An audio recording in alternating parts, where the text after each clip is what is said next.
नमस्कार साथियों, आप सत्य खबर देख रहे हैं और मैं आपके साथ सत्यदेव शर्मा हूं। कल पैरावर में भगवान परशुराम जयंती के अवसर पर एक कार्यक्रम का आयोजन हुआ।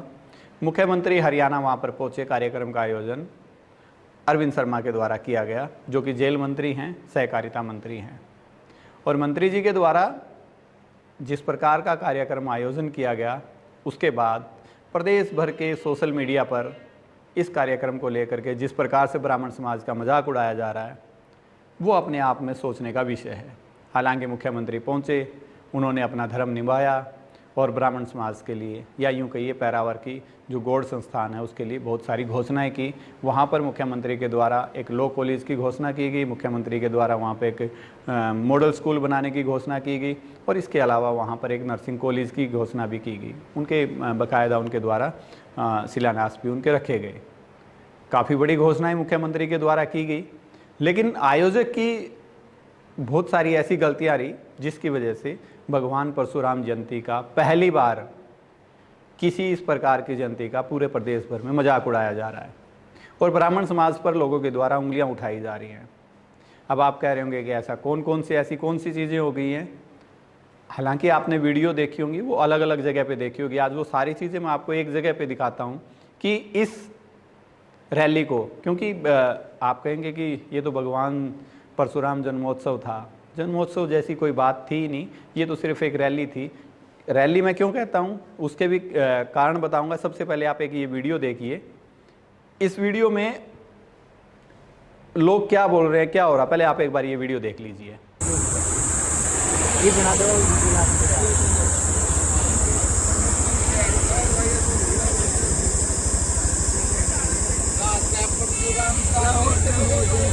बढ़िया गा भाई, नू नहीं रे, बढ़िया सुना। कितना रे हो कि खानपुर दे? अच्छा, परशुराम का चल रहा है। अच्छा, ये भाई क्या गल्ला रहे हो गए? अच्छा, इसका गल्ला रहे हो आड अरविंद शर्मा वाले प्रोग्राम में? अच्छा, अपना भाई है गे। यो चुनाव लड़ा था वो है ना? फिर डॉक्टर तो समर्थन दे दिया था। ठीक ठीक। तो देखा आपने, इस वीडियो में कुछ शराबी हैं, हाथ में मांस का टुकड़ा लिए हुए हैं और वहाँ पर वो मस्ती कर रहे हैं और कह रहे हैं कि भाई हम परशुराम जयंती से आए हैं। अब इसी चीज़ को लेकर के सोशल मीडिया पर ब्राह्मण समाज पर कटाक्ष किए जा रहे हैं कि क्या भगवान परशुराम के जन्मोत्सव पर इस प्रकार से मांस और शराब बांटा गया। जगह जगह इस प्रकार का किया जा रहा है कि देख लो ब्राह्मणों का ये चेहरा है, जबकि स्पष्ट तौर पर उसमें दिखाई देता है कि वो लोग शायद किसी दूसरे समाज से रहे होंगे, लेकिन फिर भी वो पहुँचे किस कार्यक्रम में। क्या वहाँ से वो लोग एक ऐसी शिक्षा लेके आए कि आप शराब पिए?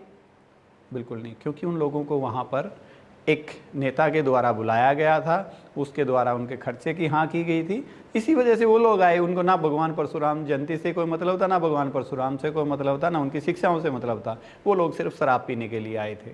तो आप ये कह सकते हैं कि उस कार्यक्रम में भीड़ को लाने के लिए शराबियों का, कबाबियों का, ऐबियों का प्रयोग किया गया। अब मैं आपको एक दूसरी तस्वीर दिखाता हूँ।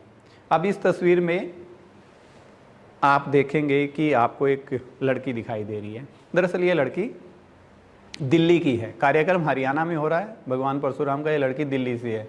सबसे बड़ी बात है, ये लड़की संत रामपाल जिन्हें कहते हैं, जो कि आजकल जेल में हैं और अरविंद शर्मा जेल मंत्री हैं, तो उनकी छत्र छाया में उनको रहना होगा, उनको सुविधाएं चाहिए। तो ऐसे में ये जो शिष्य हैं उनके, कहते हैं कि ज़्यादातर रामपाल के ही शिष्य थे जो कि उस कार्यक्रम में पहुँचे। अब इन शिष्यों को भी सुन लीजिए कि ये लोग कह रहे हैं कि हमें तो कोई मतलब नहीं था, हमें तो गुरुजी ने कहा और हम आ गए। हमारे गुरुजी ने बोला था इसलिए आए, हमें नहीं पता यहाँ पर क्या होता है। क्या नाम है? रीना। कहाँ से? दिल्ली से आए। क्या करने के लिए आए आज पर? हमारे गुरुजी ने बोला था इसलिए आए, हमें नहीं पता यहाँ पर क्या होता है। अब ये दो तस्वीरें साफ तौर पर कहती हैं कि यहाँ पर शराब यानी कि पैसे का प्रयोग किया गया, दूसरा बल प्रयोग यानी कि एक अपराधी जो कि जेल के अंदर बैठा है, उसके शिष्यों को उस पर दबाव डाल करके वहाँ पर बुलाया जाता है और कार्यक्रम की शोभा इस प्रकार से लोगों की बढ़ाई जाती है। तो इन लोगों को भी भगवान परशुराम से कोई मतलब नहीं है, ये सिर्फ रामपाल के लिए आए थे और रामपाल की शिक्षाएं कहती है कि सनातन गलत है। भगवान परशुराम को लेकर के भी उन्होंने काफ़ी सारी टिप्पणियां की हैं।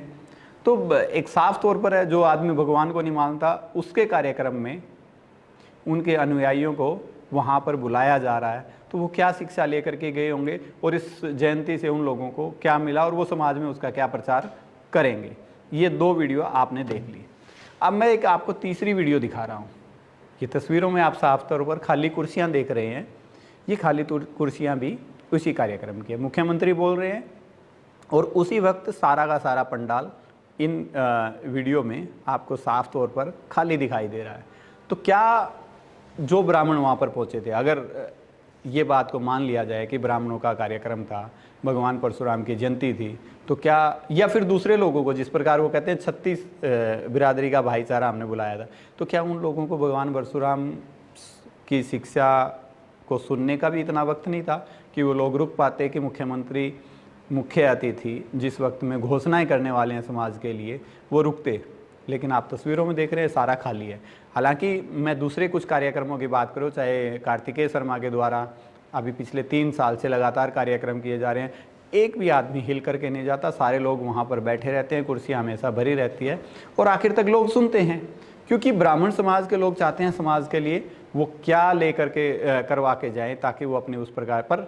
यहाँ तो वो भी सीन नहीं है, लोग उठ करके चले गए, क्योंकि उन लोगों को तो सिर्फ एक हाजिरी लगानी थी, रामपाल वालों को हाजिरी लगानी थी गुरुजी की तरफ से कि बसों में भर के वो लोगों को आना था, और दूसरी तरफ से वो जो शराबियों को वहाँ पर लेके आया था उनको भी इतना ही था कि हम एक बार पहुँच गए और उसके बाद निकले और अपनी शराब पिएँ, कबाब खाएँ, वो सारी चीज़ें करें। ये 3 तस्वीरें देखने के बाद आपको क्या लगता है कि ये कोई भगवान परशुराम का जन्मोत्सव है? क्या भगवान परशुराम से यहाँ पर शिक्षाएँ ली गई? इन सारी चीज़ों के बाद कहीं ना कहीं जब ये सारी चीज़ें वायरल हो रही हैं तो एक बात तो स्पष्ट हो गई है। हाँ, एक चीज़ मैं आपको और बताना भूल गया कि किस प्रकार से मंत्री जी ने अपनी ताकत का प्रयोग किया दूसरे लोगों पर और भगवान परशुराम जयंती पर ले गया। एक ये वीडियो और देखिए। इस वीडियो में जब सत्य खबर के टीम ने जब लोगों से बातचीत की, तो बातचीत के दौरान ही एक कुछ ये जो लोग हैं ये सिरसा के लोग हैं जिन्हें आप तस्वीरों में देख रहे हैं, और ये सिरसा के लोग क्या बता रहे हैं, किस वजह से यहाँ पर आए, अब आप ये भी सुन लीजिए। जो सरकारी विट्टा जो अपना बीएमसी प्लांट है जो है ना, उनको सीईओ का आदेश दे दिया भाई ये दुग्ध उत्पादकों के लिए बड़ी घोषणा होगी। सीएम साहब का प्रोग्राम है, स्पेशल पास बनेंगे, उनके अंदर वो एंट्री होगी, तो ऐसे करके भ्रम में रख के लोगों को लाया गया था। ये जिन लोगों को आपने देखा, ये साफ तौर पर कह रहे हैं कि ये वीटा की जो डेयरी है उसकी जो समितियाँ होती हैं उनके मेंबर हैं, और इनको कहा गया था कि कुछ घोषणाएं होंगी और ये कह करके उनको बुलाया गया था। कुल मिलाकर के हर जगह पर पावर का प्रयोग किया गया। तो क्या ये बात मान करके चले कि इस पूरे कार्यक्रम में ब्राह्मण समाज की कोई इन्वॉल्वमेंट नहीं थी, वो लोग नहीं पहुँचे, और इस कार्यक्रम के माध्यम से अरविंद शर्मा को तो ब्राह्मण समाज का ही अपने आप को बड़ा नेता बताना था ना, तो क्या वो ब्राह्मण समाज के बड़े नेता नहीं बन पाए? भले ही सरकार ने उनको मंत्रालय दे दिया, बड़े बड़े मंत्रालय दे दिया, और उनको इस प्रकार का एक जो सरकारी कार्यक्रम होता वो कार्यक्रम भी दे दिया, इसके बावजूद भी अरविंद शर्मा कहीं ना कहीं अपने आप को ब्राह्मण समाज का नेता नहीं कर पाए, सिद्ध नहीं कर पाए। सबसे बड़ी बात यह है कि विधानसभा में जिस प्रकार से उन्होंने दादा गौतम के लेकर के अच्छी टिप्पणी की थी, और उसके बाद जो वहाँ पैरावर की ज़मीन है उस ज़मीन पे कहीं ना कहीं नवीन जय हिंद के द्वारा जो संघर्ष किया गया था, ये सब लोग मानते हैं कि नवीन जय हिंद का संघर्ष हुआ, आवाज़ उठी, पूर्व मुख्यमंत्री ने उसकी बात को माना और वहाँ के लिए इतनी सारी घोषणाएं कर दी। अब उन चीज़ों को आगे बढ़ाया जा रहा है, और वर्तमान मुख्यमंत्री भी उस चीज़ को लेकर के काफ़ी अलर्ट हैं। जो मांग की जा रही है उन सारी मांगों को पूरा किया जा रहा है। लेकिन वीकर सेक्शन जैसी जो चीज़ें थी, जिन चीज़ों की डिमांड सबसे ज़्यादा, अगर कुछ ब्राह्मणों की बात करें जो ब्राह्मण वहाँ पर गए थे, उनको ये था कि ब्राह्मण आयोग की घोषणा वहाँ पर की जाएगी, लेकिन वहाँ का माहौल देख करके, खाली कुर्सियाँ देख करके मुख्यमंत्री भी, क्योंकि देखिए सब पॉलिटिकल सीट पर जो लोग होते हैं शायद वो भी इसी वजह से वहाँ पर घोषणा नहीं कर पाए, और जो लाखों रुपए खुद अरविंद शर्मा ने अपने खर्च किए या लोगों के खर्च करवाए, और जो लोग अपने खुद के खर्च करके भी वहाँ पर गए थे, सबका खराब ही गया है, कुछ आने जाने वाली बात नहीं रही है। खैर, कल की रैली को लेकर के आप लोग क्या सोचते हैं ये जो तस्वीरें वायरल हो रही हैं उन तस्वीरों को लेकर के आप लोग क्या सोचते हैं, आप लोग भी कमेंट करके ज़रूर बताइएगा। और क्या इस प्रकार के भगवान परशुराम या किसी भी जिन्हें हम अपने महापुरुष मानते हैं उनके कार्यक्रमों में इस प्रकार के प्रयोग मतलब लोगों को लेके आने के लिए झूठ बोल करके बुलाने, क्या इस प्रकार की चीज़ें सही हैं? आप लोग भी कमेंट करके ज़रूर बताइएगा। नमस्कार, फिर आपसे जुड़ेंगे किसी ना किसी नए मुद्दे के साथ। धन्यवाद। सत्य खबर, सत्य, सटीक, बेबाक।